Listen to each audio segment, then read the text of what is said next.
नमस्कार फ्रेंड्स, कैसे हो आप सब? आई होप आप सब अच्छे होंगे। मैं भी बिल्कुल ठीक हूँ और अपने यूट्यूब चैनल में आपका बहुत बहुत बहुत स्वागत करती हूँ। तो चलिए वीडियो शुरू करते हैं।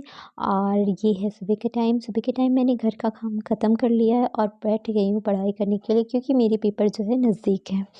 और अब तो एक लक्ष्य मैंने निर्धारित कर लिया, हाँ मुझे पढ़ना ही पढ़ना है। तो मैं आपको पहले ये भी बताना चाहती हूँ कि मेरे सीटेट का रिज़ल्ट आ गया है और मैं उसमें काफ़ी बुरी खबर है मेरे लिए, क्योंकि मैंने मेहनत तो की थी बट उतना ज़्यादा शायद नहीं कर पाई। तो इसीलिए कुछ नंबरों से मेरा जो है सीटेट क्लियर नहीं हुआ है।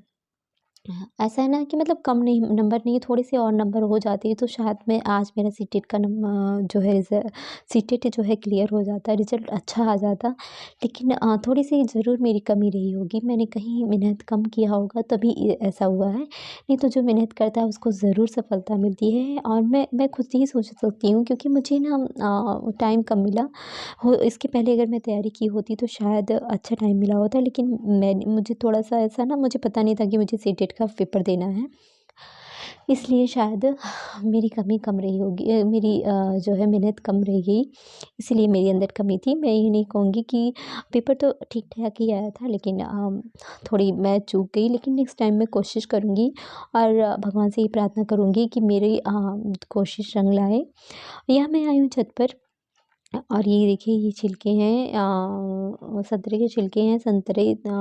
कहते हैं संतरे के छिलके, संतरा तो फ़ायदा ही है, संतरे का फल तो फ़ायदा ही करता है, बट इसके छिलके बहुत फ़ायदे करते हैं।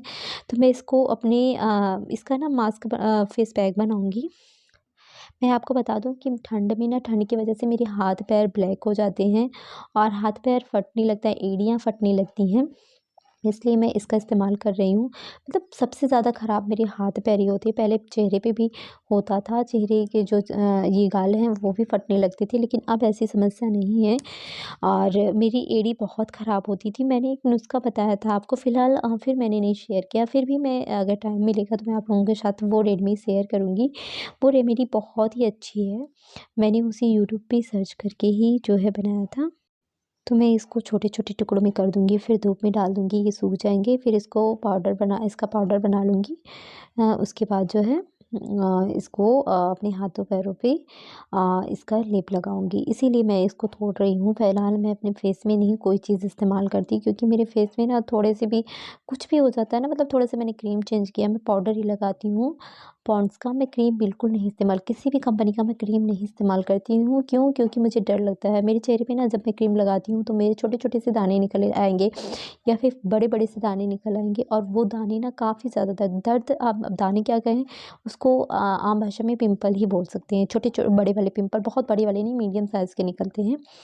इसलिए मैं अपने चेहरों पे कुछ भी नहीं लगाती हूँ, केवल मैं पॉन्ड्स पाउडर लगाती हूँ और पॉन्ड्स फेस वॉश से अपना चेहरा धुलती हूँ। और अगर मैं साबुन का भी इस्तेमाल करूँगी ना, तो भी मेरे लिए नुकसान ही करता है। दाने निकल आते हैं चेहरे पे। कहते हैं कि समय से बढ़कर कोई ताकत नहीं होती। समय अच्छा है तो अपना है, अपना है, अगर समय अच्छा होता है अपना ना, तो सब अपने पक्ष में होते हैं, और अगर समय ख़राब होता है ना, तो कोई भी अपना साथ देने वाला नहीं होता है।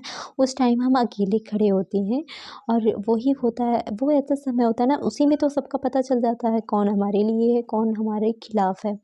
फिलहाल जो हमारे पक्ष में रहता है वो भी हमें ये सीख दे के जाता है कि वो हमारे साथ है, कोई तो हमारे साथ है जो हमारी मदद कर रहा है, हमें आगे बढ़ने का हौसला दे रहा है। और जो हमारे खिलाफ रहते हैं ना, वो भी एक सबक हमें दे के जाते हैं। वो सबक है ऐसा कि मतलब वक़्त पड़ने पे इंसान किस तरह से बदलता है, किस तरह से साथ छोड़ता है, वो सारे सबक हमें दे के जाते हैं। हकीकत दुनिया का वही लोग बताते हैं, नहीं तो जो अपने पक्ष में रहते हैं वो तो कभी इसका एहसास तक नहीं होने देते हैं।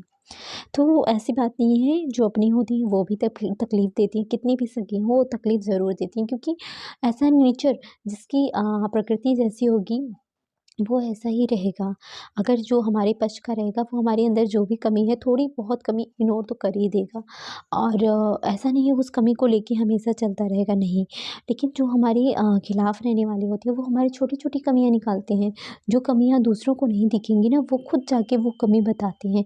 तो कुछ ऐसा ही होता है सबके साथ, तो मेरे साथ भी ज़ाहिर-सी बात है ऐसा ही होता रहता है। और चलिए कोई बात नहीं, मैं यहाँ से स्टार्ट कर रही हूँ वीडियो। ये देखिए ये हमारा है, मैंने सारे काम ख़त्म कर लिए हैं, यानी झाड़ू बर्तन कर लिए हैं, मुझे सब्ज़ी काटना है।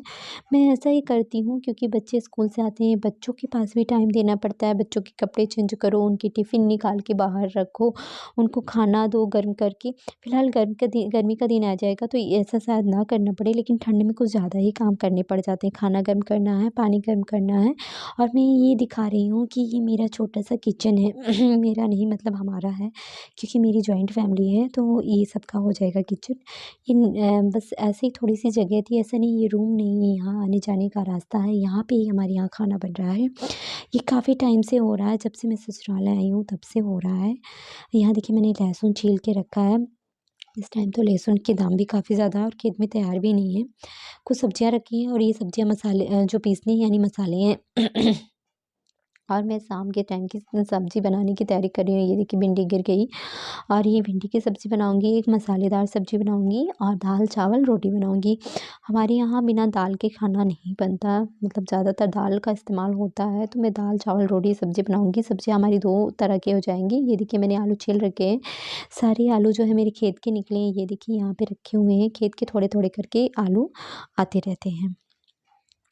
तो मैं थोड़ा-मोड़ा काम अपना जो भी है ख़त्म कर लूँगी, क्योंकि काम ख़त्म करने के बाद बच्चों को मैंने खाना दे दिया है, बच्चे खाना ख़त्म कर देंगे, तुरंत मुझे अपनी बेटी का होमवर्क पूरा करवाना रहता है।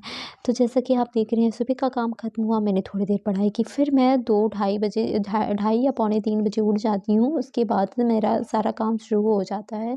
और उसके बाद फिर ऐसा होता है ना कि मेरे पास भी थोड़ा टाइम मिल जाता है अपने लिए या बच्चों के लिए, थोड़ा-सा आराम से सारे काम हो जाते हैं। नहीं तो कहते हैं ना, ना मैं इधर की रही, ना उधर की रही, उसी टाइप का उसी तरह होता है। इसलिए मैं जो है जब भी मुझे टाइम मिलता है तो मैं अपना सारा काम ख़त्म कर लेती हूँ। और प्लस मुझे अब इस टाइम तो काम ज़्यादा हो गया है, क्योंकि मेरी सासू माँ का ऑपरेशन कराया गया है, आँख का ऑपरेशन हुआ है। उनकी एक आँख जो है इसके पहले ऑपरेशन हुआ था, तो मेरी बेटी छोटी-सी थी और इस टाइम दूसरी बार दूसरी आँख का ऑपरेशन हुआ है। तो पहले आँख का शायद कुछ प्रॉब्लम है, काफ़ी क्लियर नहीं दिखता है, तो दूसरी आँख का ऑपरेशन इसीलिए करवाया गया है। फ़िलहाल करवाना तो भी था, अगर क्लियर दिखता तो भी। तो ऑपरेशन कराने के बाद ना ज़िम्मेदारी हो जाती है मेरी, क्योंकि मम्मी जी की जब भी तबीयत ख़राब होती है तो मैं ही दवा देती हूँ। मतलब आज से नहीं, मैं काफ़ी कई साल से दवा देती हूँ, क्योंकि मेरी मम्मी जी हैं ना, उनका दिमाग थोड़ा-सा ऐसा ना, मेमोरी थोड़ी-सी है, दिमाग का ही ले लीजिए, थोड़ा याददाश्त उनको उनका जो है कमज़ोर है। वो भूल जाती हैं, तो उनको टाइम से दवा मतलब याद ही नहीं रहता, कभी-कभी तो वो खाती ही नहीं थी दवा, क्योंकि वो भूल जाती थी। तो मेरे हस्बैंड ने ये ज़िम्मेदारी मुझे दे रखी है, तो मुझे उनको टाइम-टाइम से दवा देना रहता है। और खाना उन्होंने जो खाया, और इस टाइम तो काफ़ी ज़्यादा दिक्कत हो गई है, उनकी आँख का ऑपरेशन हुआ है, तो आँख के आप जिनके घर में होता हो आँख का, किसी भी मेंबर का आँख का ऑपरेशन हुआ होगा, वो लोग ज़रूर जानते होंगे कितनी ज़्यादा काम बढ़ जाते हैं। क्योंकि जो मरीज़ होता है उसको कितनी सारी ड्रॉप्स रहते हैं, टाइम-टाइम से हमें ड्रॉप्स देनी रहती हैं, दवा देनी रहती हैं, तो 3 टाइम की दवा है। और बीपी की दवा अलग है, रात में मतलब बीपी का पहले से ही चलता है उनका, एक सुबह खाली पेट खाना है, एक उसके बाद नाश्ते के बाद खाना है, फिर एक रात को, 3 टैबलेट पहले से ही चलता था। और जब से आँख का ऑपरेशन हुआ उनकी, तब से तो और दवाएँ हो गई हैं। तो सुबह के टाइम मैं बीपी का दवा देने के बाद फिर 1 घंटे बाद दवा देती हूँ उनको। मतलब थोड़े से अंतराल में बोले थे डॉक्टर, थोड़ा ज़्यादा ही अंतराल होना चाहिए, क्योंकि काफ़ी ज़्यादा दवा है आँख वाली। तो 1 घंटे बाद मैं दवा देती हूँ, फिर उसी का दवा दोपहर को भी देना रहता है, फिर उसका मैंने भी टाइम टेब फिक्स कर रखा है, मैंने लिख के रख रखा है, मैं उसी हिसाब से दवा देती हूँ। फिर रात को देना रहता है, रात का जब 3 टैबलेट वैसे ही चल रहा था, जो रात का पहले वाला टैबलेट चल रहा था वो मैं दे देती हूँ खाने के तुरंत बाद, फिर उसके बाद 1 घंटे बाद फिर और दवा देती हूँ। तो इस तरह से काफ़ी ज़्यादा, मतलब मुझे ना रेस्ट करने का भी ऐसा नहीं है मैं तुरंत आराम कर लूँ, क्योंकि कुछ ड्रॉप्स हैं 6 बार देने हैं, कुछ ड्रॉप्स है 2 ड्रॉप्स ऐसे हैं 4 बार देने हैं, 1 ड्रॉप्स 6 बार मतलब 2 ड्रॉप्स 4 बार। 1 ड्रॉप्स है जो कि दोपहर से लेके 2 ही बार देने हैं, दोपहर के बाद से, दोपहर से स्टार्ट करने हैं, रात तक 2 बार देनी है। तो इस वजह से काफ़ी ज़्यादा दिक्कत हो जाती है, और रात में एक दवा लगानी रहती है। ये देखिए मैं यहाँ पे लेके जा रही हूँ, एक 6 बार लगाने वाला है और 2 4 बार लगाने वाले हैं। तो इस टाइम ये दोनों तीनों एक पास-पास पड़ गए हैं, एक ही टाइम ये लोग पास-पास पड़ते हैं दवा डालने के लिए। तो मैं इन सारी दवा को लेके जा रही हूँ, अपनी सासू माँ को दवा लगाऊँगी। बच्चे वहीं हैं, खाना खा रहे हैं, और देखिए मैंने अभी पूरा काम कंप्लीट नहीं किया, ऐसा ही करना पड़ता है। जब घर पे मरीज़ होते हैं, बच्चे होते हैं तो ऐसा ही करना पड़ता है। मतलब अगर ज़िम्मेदारी है आपको ऐसी एक काम इधर का छूटता है मेरा तो मैं वहाँ जाती हूँ, फिर मैं इधर वापस आती हूँ, इधर का काम करूँगी। फिर मतलब ऐसा ना कि मतलब ज़िम्मेदारियों तले हम दब जाते हैं, तो उसमें हम अपने लिए क्या टाइम निकालें? यही मैं इसी वज़ह से तो मेरा सीटेट क्लियर नहीं हुआ, यही प्रॉब्लम थी मेरी। लेकिन मैं सबको ये ऐसा नहीं कहूँगी कि नहीं आप बिल्कुल मत कीजिए ऐसा कि पढ़ाई छोड़ दीजिए, घर के कामों में व्यस्त रहिए, नहीं। लाइफ मिली है, ज़िंदगी हमारी है, हमें अपनी ज़िंदगी बनाने की कोशिश ज़रूर करनी चाहिए। अगर भगवान ने साथ नहीं दिया या हमने खुद नहीं कर पाया कोई बात नहीं, लेकिन हमें कोशिश करनी चाहिए। अगर हम कोशिश करेंगे तो वो ऊपर वाला भी हमारा साथ देगा।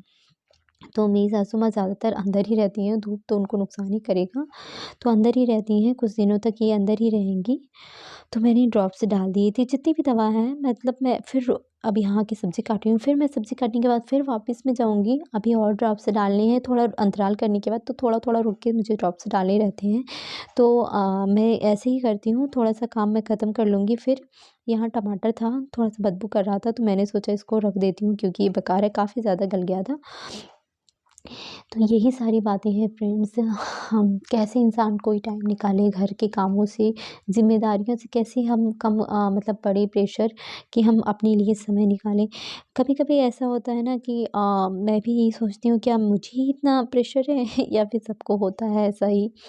तो यहाँ देखिए अब ज़िम्मेदारी आ गई बच्ची की क्योंकि बच्चे का भी होमवर्क पूरा करवाना है। ये इसकी राइटिंग ना काफ़ी गंदी हो जाती है। जब ये अपने मन से लिखती है ना घसीट के जैसे पाती है वैसे लिख देती है। और कोई भी बच्चा हो अपने मन से ऐसे ही तो लिखेगा, उसे क्या पता कैसे मुझे क्या करना है। तो मैं यहाँ बैठ कर के उसका काम पूरा करवाती हूँ। फ़िलहाल ये शाम के टाइम बैठती नहीं है पढ़ने के लिए, केवल होमवर्क अपना पूरा करेगी फिर भाग जाती है। फिर रात को मेरे पास उतना टाइम नहीं निकल पाता, मैं अभी 6 बजे से चले जाऊँगी खाना बनाने। इसके पहले मैं सारे वीडियो एडिट करूँगी, जितनी भी वीडियो थी मैं सारी एडिट कर रही हूँ। प्रेज़ेंट टाइम में तो एडिट ही कर रही हूँ। 2 वीडियो मैंने एडिट कर रखे हैं। ये लास्ट वाला वीडियो मैं एडिट कर रही हूँ और कब कौन-सा वीडियो अपलोड करना है ये तो मैं डिसाइड नहीं कर सकती। जैसा टाइम रहेगा वैसा ही करूँगी। मेरी जो है मेरे मोबाइल का नेट पैक ख़त्म हो गया है, तो फ़िलहाल मैं एडिट करके रख दूँगी वीडियो, थंबनेल बना के रख दूँगी, फिर बाद में इसको अपलोड करूँगी। इसी वजह से मुझे काफ़ी टाइम हो लग जाता है वीडियो बनाने में। तो यहाँ देखिए मैं बैठी हुई हूँ बच्ची के साथ। और please friends please please please मेरे वीडियो को आप लोग बिल्कुल नहीं बिल्कुल भी व्यूज़ नहीं है, क्यों ऐसा हो रहा है मेरे साथ? मैं कहीं भी कोशिश करती हूँ मुझे मंज़िल नहीं मिलती कि मैंने ये सोच रखा है मुझे वो मिल जाए। मैं भी उतना ही मेहनत करती हूँ, मुझे भी उतनी प्रॉब्लम होती है, सारे कामों को कैसे मैं करती हूँ ये मैं ही जानती हूँ। क्योंकि बच्चों को सँभालना मरीज़ को सँभालना और घर के काम करना ये तो किसी उस औरत से पूछो जो औरत ये कर रही है, फिर पढ़ाई भी करना उसी में। तो 9 मार्च को मेरा पेपर है। फ़िलहाल जो जितना मैं पढ़ पाऊँगी उतना ही मैं करूँगी। वैसे में ये लिखित पेपर है तो शायद कुछ ठीक ही ठाक हो, बट संस्कृत का ऐसा है ना, डर लगता है कि इसमें थोड़ी-सी भी कमी हुई तो दिक्कत आ सकती है। दिक्कत यही आएगी कि मतलब नंबर कट जाएगा मेरा। तो फ़िलहाल जैसा मैं कर पाऊँगी वैसा करने की कोशिश करूँगी। तो बातें बहुत हो गई, मैंने आप लोगों से बहुत कुछ बातें की, बहुत अच्छा लगा, मेरा मन हल्का हो जाता है आप लोगों से बातें करने पर।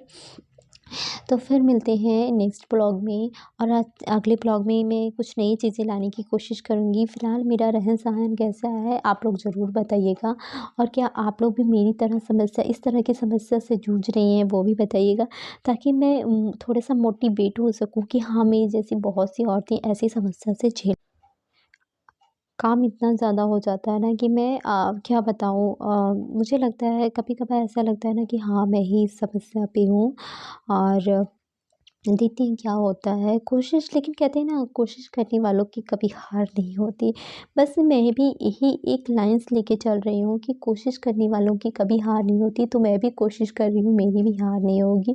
हालाँकि एक आध बार हम हार भी जाते हैं, फिर हम दूसरा रास्ता यही कहते हैं ना, अगर आप हार रहे हो तो आप उस रास्ते को छोड़ दो, दूसरा रास्ता अपनाओ, लेकिन मंज़िल वही होनी चाहिए। तो मेरी मंज़िल वही है, बस मैं रास्ता अपना रही हूँ। मैंने एक चैनल बनाया, वो मेरा चैनल ग्रो नहीं किया। तो मुझे अपने पैरों पे होना था, इसलिए मैंने दूसरा चैनल बनाया, क्योंकि घर में रहकर एक यही काम किया जा सकता है और कोई काम हम नहीं कर सकते। घर पे अपना यूट्यूब चैनल बनाना, अपनी बातें लोगों तक पहुँचाना, कुछ सीखा मैंने वो सिखाना दूसरों को, तो ये सारी चीज़ें एक यूट्यूब के एक सोशल मीडिया के थ्रू ही हो सकती हैं। तो इसलिए मैंने दूसरा चैनल बनाया। और फिर मेरी पढ़ाई मेरे हस्बैंड ने रुकी हुई पढ़ाई शुरू की है। उनके मन की बात तो मैं नहीं बता सकती, किसी के मन की बात हम नहीं जान सकते, लेकिन उन्होंने क्यों शुरू की ये वही जान सकते हैं। लेकिन इतना जानती हूँ कि हाँ, वो मेरे लिए ही ऐसा कर रहे हैं, वो सोच रहे हैं, जहाँ तक मैं जानती हूँ वो यही सोच रहे हैं कि हाँ, हम दोनों लोग अच्छे से काम करें और अपने घर की देखभाल अच्छे से कर सकें। इसीलिए शायद वो मुझे आगे बढ़ाने की कोशिश कर रहे हैं। तो मुझे काफ़ी खुशी है इस बात की कि मतलब मुझे फिर से पढ़ने का मौका मिला। जो पढ़ाई मेरे हस्बैंड ने खुद ही छुड़ाई थी, आज वो उन्होंने फिर स्टार्ट कर दिया है। मैंने बोला था तैयारी करने को, तो मैं अब फ़िलहाल तैयारी कर रही हूँ, लेकिन दूसरी चीज़ का फिर भी मुझे खुशी है इस बात की। आज के लिए बस इतना ही फ्रेंड्स। बहुत अच्छा लगा आप सभी से बातें करके। बस मैं इतना उम्मीद करती हूँ कि हो सकता है मेरा भी यूट्यूब चैनल अच्छे से ग्रो कर जाएगा। मैं भी फ़ेमस हो जाऊँगी। बहुत नहीं, बस ये इतना बताओ है, कुछ लोगों थोड़ा के सा दिलों में पहला अपना सफर पे जगह ये बनाना कैसे बनाई चाहती हो? हूँ। ऐसे लाइन रहेगा, क्योंकि सीधी लाइन रहती है तो ना? फिर मिलते हैं नेक्स्ट ब्लॉग में। तब तक के गंदा लिए संदा बाय। लिख देती हो अपने मन से।